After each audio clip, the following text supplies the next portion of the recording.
7 स्थान शिवलिंग के बताए हैं जहां पर भूल से भी अगर कोई चंदन की उंगलियां लगा देता है।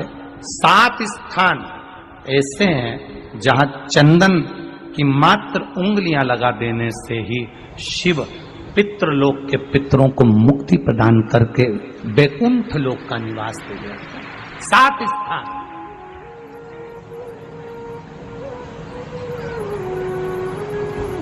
और वो 7 स्थान जो चंदन के बताए गए हैं, पहला भगवान देवाधिदेव महादेव के शिवलिंग पर चंदन का लेपन। समझ लेना जरा बहुत अच्छे से। आपको लगता है स्वप्न में कोई मुर्दे दिख रहे हैं या कोई जल रहा है या कोई मर रहा है या कोई चला गया है, ऐसा भय लगता है। बच्चों को मानी भेजूंगी ऐसा हो जाएगा, पति को मानी भेजूंगी ऐसा हो जाएगा, कोई हमारे कोई गलत तो नहीं कर रहा है, आपको लगता है। 7 स्थान चंदन के बताएं महाराज। पहला शिवलिंग, दूसरा जहां गणेश जी का स्थान है, मालूम है ना सबको? जम के बोलो जरा, मालूम है ना सबको? जहां गणेश जी का स्थान है वहां अलग से गणेश जी बैठे, वहां नहीं। शिवलिंग में जलाधारी के ठीक सामने राइट में गणेश, लेफ्ट में कार्तिकेय, बीच में अशोक सुंदरी। तो पहला चंदन बाबा के शिवलिंग पर, दूसरा गणेश जी पर चंदन की उंगली, तीसरा षडानंद कार्तिकेय पर चंदन की उंगली, चौथा अशोक सुंदरी पर चंदन की उंगली, पांचवा जलाधारी पर चंदन की उंगली, छठा जो शिवलिंग का जल बह रहा है इसके ठीक विपरीत की ओर चंदन की उंगली, और 7वां चंदन नंदी के मस्तक के ऊपर जो 2 सींग लगे रहते हैं उस पर चंदन की उंगली। ये कब लगाई जाती है? या तो अमावस्या के दिन। आपको लगता है कि हमारे पूर्वजों का उद्धार नहीं हुआ, हमारे पूर्वजों का कल्याण नहीं हुआ, कहीं अधोगति में कोई चला गया है, उसका बस एक बार, रोज नहीं जरूरत है, प्रतिदिन जरूरत ही नहीं, महीने में एक बार अगर अमावस्या के दिन भी आपने चंदन के थोड़ा सा चंदन अगर मेरे देवाधिदेव महादेव को 7 स्थान पर समर्पित किया है। अशोक यहाँ पर वर्णन कर रही है, मैना, धन्य और कला की कथा कर रही है। तीनों ने सनकादि ऋषियों से मांगा। चंदन भगवान को अति प्रिय होता है और चंदन ही एक ऐसा होता है जो पितरों को भी प्रिय होता है, जिसका स्पर्श मात्र लगने से पूर्वजों का कल्याण हो जाता है, वो चंदन। अमावस्या के दिन जो नदी, तालाब, बावड़ी, कुआं किसी भी एक जगह पर अपने पूर्वजों का नाम लेकर शाम के समय पर दिया लगाएगा, ये मेरा विश्वास रहता है, उसके लिए कुबेर भंडारी भंडार जरूर बनेगा, पितृ भंडार जरूर बनेगा।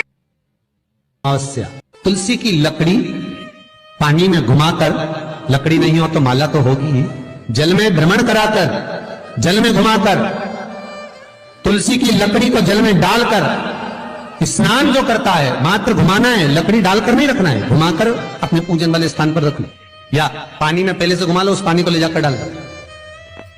अमावस्या स्नान जो जीव करता है, शिव महापुराण की कथा कहती है, जितनी वर्ष में सोमती पड़ती है, सोमती अमावस्याएं पड़ती हैं, शनिचरी अमावस्याएं पड़ती हैं, सारी अमावस्या का पुण्य उस जीव के खाते में चला जाता है। तो अच्छे से ध्यान रखिएगा, आप ब्राह्मण को भोजन कराएं ना कराएं, आपने धूप छोड़ी ना छोड़ी वो पता नहीं, गाय को रोटी दी ना दी, स्वान को भोजन दिया ना दिया, कौवे को भोजन दिया ना दिया, चलेगा। पर अमावस्या के दिन, उस दिन प्रदोष काल में, प्रदोष के समय पर, शाम के समय पर जाकर किसी भी नदी, तालाब, बावड़ी, कुआं, कहीं ना कहीं जो आपके पास में हो, वहां पर एक घी का दिया, बत्ती का मुंह दक्षिण की ओर कर कर अवश्य जला कर जाना, सारे पितृ दोष समाप्त हो जाएगा। निवेदन है, माताओं से निवेदन है, मान लो आपको कोई ब्राह्मण देवता ने कहा कि आपके यहाँ पितृ दोष है, तो आपको घबराना नहीं है कि महाराज जी मुझे क्या करना पड़ेगा, पितृ दोष है एक चावल का दाना घर में से लीजिए, हथेली पर रखिए, पानी का जो मटका होता है, हंडा होता है, पानी का जो मटका है, हंडा है, जहां पर रसोई घर में तुम पानी रखते हो, उस हंडे के पास में, मटके के पास में उस चावल के दाने को लेकर जाइए, अपने पितरों का स्मरण कर स्वधा स्वधा स्वधा स्वधा स्वधा 5 बार बोलकर शंकर भगवान की शिवलिंग पर, तुम्हारे घर में शिवलिंग हो तो घर में, और अगर मंदिर में शिवलिंग हो तो मंदिर में, उस चावल के दाने को चढ़ा दीजिए। कैसा भी पितृदोष होगा समाप्त हो। श्री पार्वती जी की नानी जी का नाम क्या था? सुधा। क्या नाम था? जम के बोलो जरा। सुधा। और ये कोई साधारण सी नानी नहीं है पार्वती जी की, और ना ये नाम कोई साधारण सा।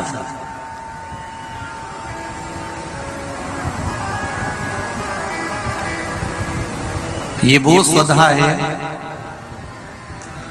जो पितरों की धर्म पत्नी है, और पितरों की धर्म पत्नी है।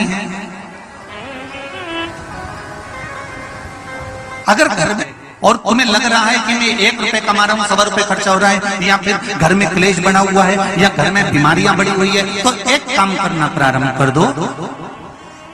शिव जी के मंदिर में एकादशी के दिन जब आप जल शंकर को चढ़ाने तो रोज ही जाते हैं, जब एकादशी का दिन रहे और शंकर जी के मंदिर में आप जल समर्पित करें, तो 3 बार मुख से स्वधा स्वधा स्वधा या स्वधा स्तोत्र का पाठ, जिसमें 12 श्लोक ब्रह्म वैवर्त पुराण के अंतर्गत प्रकृति खंड में ब्रह्मा जी द्वारा स्वधा स्तोत्र के पाठ का महत्व होता है। कोई कहे कि सियोर वाले महाराज ने ये स्वधा स्वधा स्वधा मंत्र कहां से दिया, तो आप उसको बता देना। ब्रह्म वैवर्त पुराण के प्रकृति खंड में से ब्रह्मा जी ने इस स्वधा स्तोत्र पाठ को प्रकट करा था, और स्वधा के मूल मंत्र का स्मरण कराया। इसमें 12 श्लोक हैं स्वधा स्तोत्र में। अगर स्वधा स्तोत्र नहीं पढ़ सकते तो 3 बार मुख से क्या बोलना है? जम के बोलो जरा। स्वधा स्वधा स्वधा।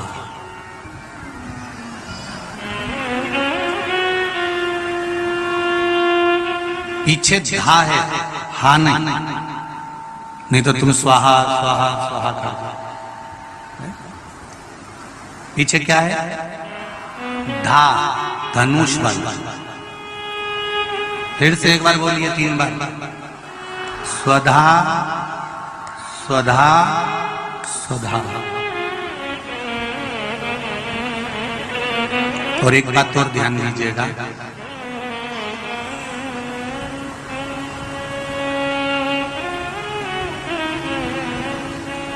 यदि कोई बुद्धि से विकलांग, विवेक काम नहीं कर रहा,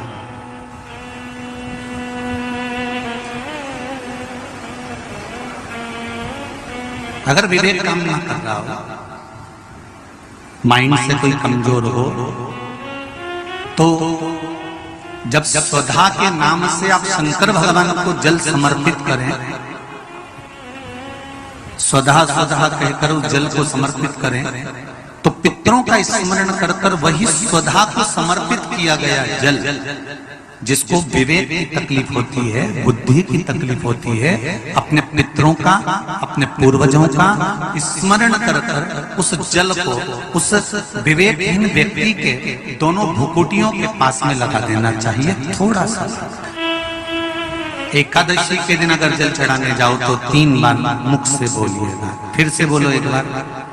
स्वधा स्वधा स्वधा।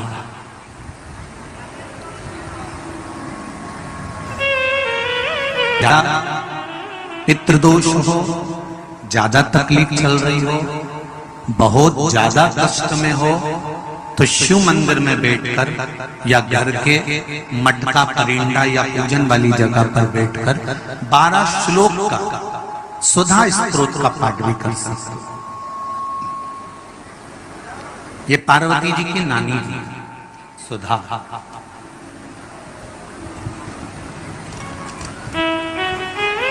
जो भगवान शिव का अभिषेक करना, पूजन करना, अर्चना करना, मंत्र जाप करना, स्मरण करना, नित्य प्रति शिव पूजन में डूबी रहना, इनका एक ही काम था। थी पितरों की पत्नी,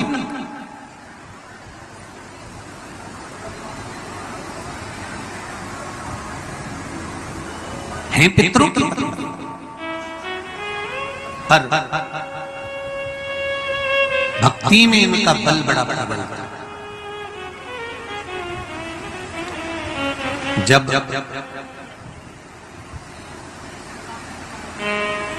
मैनावती के गर्भ से गंगा मैया का जब प्रागट्य हुआ था और प्रागट्य होने के बाद में संतान आगे नहीं हुई, तब माता मैनावती ने सुधा माता से पूछा था कि माँ मेरे गर्भ से और संतान नहीं हो रही। तब सुधा ने उनको शिव आराधना का भाव बताया था। तब मैनावती के गर्भ से पुत्र हुआ था जिसका नाम मैनाक पर्वत हुआ था। मैनाक पर्वत के होने के बाद फिर मैनावती के गर्भ से एक बेटी का जन्म हुआ था जिसका नाम माता पार्वती थी।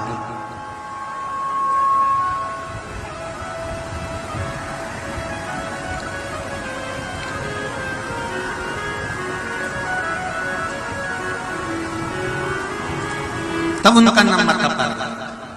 और माता पार्वती की तब साधना का बल इतना प्रबल था, इतना बल प्रबल था। माता पार्वती जी ने अपनी नानी से जो सीखा था, सुधा माता से जो सीखा था, शिव आराधना का जो भाव माता पार्वती सीख कर बैठी थी, वो माता पार्वती जी ने शंकर की इतनी आराधना करी कि देवादिदेव महादेव के साथ में माता पार्वती जी का मंगल विवाह हुआ। ये सुधा से सीखा था। हमारे घर के बच्चों को कोई दूसरा सिखाने वाला नहीं मिलेगा। हमारे घर के बच्चों को हमें सिखाना पड़ेगा। सारी दुनिया की गतिविधि तुम्हारे बच्चों को दुनिया सिखा देगी, पर हमारे कुल का, हमारे घर का, हमारे सनातन धर्म का संस्कार हमारे बच्चों को कोई दूसरा नहीं सिखाएगा। सिखाना घर के माता पिता को पड़ेगा, कोई दूसरा नहीं सिखाने वाला। आपके बच्चे को मोबाइल चलाना किसने सिखाया? तुमने सिखाया क्या? अरे जम के तो बोलो री जी। आप अपने बच्चों को कभी मोबाइल चलाना नहीं सिखाओगे, फिर भी बच्चा मोबाइल चलाना सीख जाएगा। जितना तो तुमको नहीं आता उससे जोरदार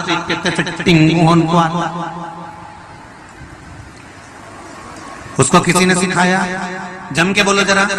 नहीं, अपने आप सीख गया। क्योंकि आज की जो जनरेशन है, आज के जो बच्चे हैं, इनको कुछ सिखाने की जरूरत नहीं होती। आज के बच्चे अपने आप टीवी देख देख के, जो माताएं दिन भर डॉक्टर कह देता बेड रेस्ट करो, और बेड रेस्ट मतलब पलंग पे पड़ी रहो, दिन भर नाटक देखती रहो, तो नाटक देखते देखते देखते देखते देखते देखते वो अंदर से जो देख रहा कराए, आपने धूप छोड़ी ना छोड़ी वो पता नहीं। गाय को रोटी दी ना दी, स्वान को भोजन दिया ना दिया, कौवे को भोजन दिया ना दिया, चलेगा। पर जिस दिन अमावस्या के दिन पितृपक्ष समाप्त हो, उस दिन प्रदोष काल में, प्रदोष के समय पर, प्रदोष काल में शाम के समय पर जाकर किसी भी नदी, तालाब, बावड़ी, कुआं, कहीं ना कहीं जो आपके पास में हो, वहां पर एक घी का दिया, बत्ती का मुंह दक्षिण की ओर कर कर अवश्य जला कर जाना। सारे पितृदोष समाप्त हो जाएगा, सारा पितृदोष समाप्त। अमावस्या के दिन किसी भी जलाशय के पास में, नदी, तालाब, बावड़ी, कुआं, जो आपके शहर में, आपके गांव में, आपके नगर में हो, वहां जाकर लगा दे। अगर नदी, तालाब, बावड़ी, कुआं नहीं है तो पीपल का वृक्ष हो या बेलपत्री का वृक्ष हो या बट का वृक्ष हो, उसके नीचे लगा दो प्रदोष काल में, पर अमावस्या के दिन लगाएं जरूर। क्यों? क्योंकि अमावस्या 16 के दिन पितृ शाम के समय प्रदोष काल में शंकर भगवान का नाम जाप कर कर नदी तालाब बावड़ी पर पानी पीने जाते हैं। वहां से जल का आचमन कर कर पितृ अपने लोक को चले जाते हैं प्रदोष काल के समय पर। इसलिए प्रदोष काल में जलाशय के पास में बावड़ी, कुआं, नदी, तालाब के किनारे पर दिया लगाया जाता है दक्षिण की ओर मुख कर कर बत्ती का। तो पितृ आशीर्वाद देते हुए जाते हैं कि फलो फूलो, आगे बढ़ो, उन्नति करो, तरक्की करो। ये पितरों का आशीर्वाद रहता है, पितरों का वर रहता है।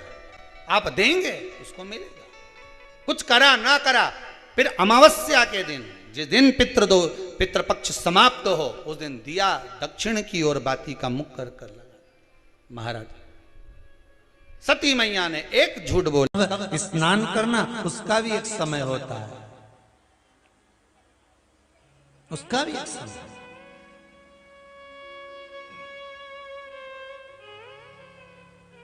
जो नारी घर के काम में व्यस्त रहते रहते रहते रहते रहते रहते दोपहर की 12 निकल गई, मध्याह्न का समय निकल गया और इतनी काम में व्यस्त रही कि 4 बजे के बाद स्नान कर रही है। एक भी बार उसने सुबह से स्नान नहीं करा, इतनी काम में व्यस्त हो गई कि वो शाम को फिर 4 बजे के बाद स्नान कर रही है। तो हमारे शास्त्र कहते हैं वो नारी का सौभाग्य अखंड नहीं रह पाता। बहुत ध्यान देना महाराज, तुम्हें 50 काम करना है, 100 काम करना है, दिन भर काम करना है, और सुबह के समय पर पहला स्नान कर लेना चाहिए। शाम का भले तुम बाद में फिर नहा लो, मना नहीं, परंतु कई इतनी चतुर रहती है कि डबल डबल कौन नहाएगा, तो पानी कहीं जा रहा है भाई, डबल डबल कौन नहाएगा। तो एक बार पोछा ही लगाया, पोछा लगाना मतलब एक डब्बा उंडे लिया, पर नियम तो पूरा करो ना। पन्नी काम में लग गई तो ऐसी लगी, बेचारी सास भी कह रही बेटा एक बार नहा ले, कुछ खा ले, नहा ले, कुछ खा ले। सास भी कह, ससुरा भी के बेटा एक बार एक काम करो, एक बार नहा लो फिर काम कर ले। नहीं, मैं तो सब करके फिर लगी धोबा में कपड़ा। नहीं, ये तो जो आकड़ में पड़ी नहीं, धोई जाए न झाड़ू लगाए जाए न लगाए जाए। जब सासू कुछ कह देती ना तब बहू ने ऐसी अब तो करके मानूंगी जा लगा, और वो लगाना पड़ी न झाड़ू ने। फिर तो एक डंडा में भी झाड़ू मारने ने सारा झड़ा ही दिया, इनंग उनंग का सब जगह का सारा जाला झड़ा ही दिया। सास मन में सोच रही दीवाल का जड़ा जड़ाने से तो अच्छा तो दिमाग का जड़ ही ले। अब वो भी सोच बोले से बोले कहाँ दीवाल का जाला जड़ा रही तो दिमाग का भी तो जड़ा। अब तो और कितने दिन करा उसने ऐसा, और दूसरे दिन तो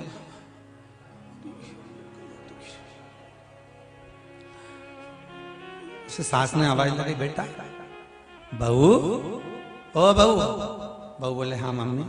अभी तक जगी नहीं बेटा, रात भर से बेचैनी हुई थी, रात भर से हमारे बेचैनी है। गोली वोली ली, बस आज लूंगी तो फिर काम उसी के कारण तो हुआ है। सब अब क्या मतलब है महाराज? संत साधु सन्यासी तपस्वी साधक उपासक हमारी ये पावन शास्त्र वेद पुराण हमको समझा रहे हैं, हमको ज्ञान दे रहे हैं कि सुबह एक बार का स्नान तुम्हारा कर लेना चाहिए, एक दिया भगवान के सामने जो देना चाहिए, एक भगवान के सामने कुछ अगरबत्ती कुछ धूप बत्ती कोई भगवान को भोग लगा देना चाहिए। पहला स्नान सुबह का कर लो, भले दिन भर फिर काम करो, भले शाम को फिर नहा लेना, मना नहीं है। पर सौभाग्यवती नारी अगर काम करते करते करते करते मध्याह्न के बाद अगर स्नान करती है तो अखंड सौभाग्य को बचाने में भगवान को भी टेंशन हो जाता है, भले वो पूजन करने वाली हो, भले वो भजन करने वाली। एक बेलपत्र, एक चावल का दाना, एक सफेद पुष्प, एक शमी का पत्ता, एक छोटी सी दुर्वा, दुर्वा जानते हो सब लोग, जो जमीन पे दूब लगी रहती है, दुर्वा, दूब, दुर्वा, एक दुर्वा, वो दुर्वा में बस दुर्वा में वो जो दुर्वा होती है, कोई कोई दुर्वा एक डंडी की होती है। दुर्वा में बस इतना ध्यान रखना कि दुर्वा एक रहे और उसमें से 2 पत्तियां निकली हुई हो। देखिए ना आप लोगों ने, पहले बोलो, जम के बोलो, देखा है ना, दुर्वा एक हो और 2 पत्ती की हो, एक ही कहलाई। 2 पत्ती निकली हुई दुर्वा, एक श्वेत पुष्प, शमी का पत्ता, बेलपत्र, चावल का एक दाना। एकांत में कोई शिव मंदिर हो, अगर मंदिर ना हो तो एक छोटा सा पार्थिव शिवलिंग का निर्माण किसी पेड़ के नीचे एकांत में जाकर पूजन कर कर, आराधना कर कर, घी का दीप लगाकर, एक एक सामग्री शिव जी पर अपने मन की कामना कर कर समर्पित करना प्रारंभ कर दीजिए। शुरुआत दुर्वा से करना, दुर्वा के बाद में श्वेत पुष्प, शमी का पत्ता, चावल का दाना और बेलपत्री सबसे आखिरी में बाबा को समर्पित कर कर, हृदय से प्रार्थना कर कर, बाबा से निवेदन कर कर, दीप अगर मंदिर में कर रहे हो तो दीप ठंडा होने का इंतजार मत करना। अगर पेड़ के नीचे एकांत में शिवलिंग का निर्माण कर कर पूजन कर रहे हो तो दीप ठंडे होने का इंतजार करना। दीप ठंडा हो जाए तब भगवान शिव को ले जाकर विसर्जन करना। जो एक बेलपत्री है बस उसको घर लेकर आना, बाकी का सब विसर्जन कर कर आना। मेरा एकांतेश्वर महादेव उस कार्य में सफलता प्रदान कर दे।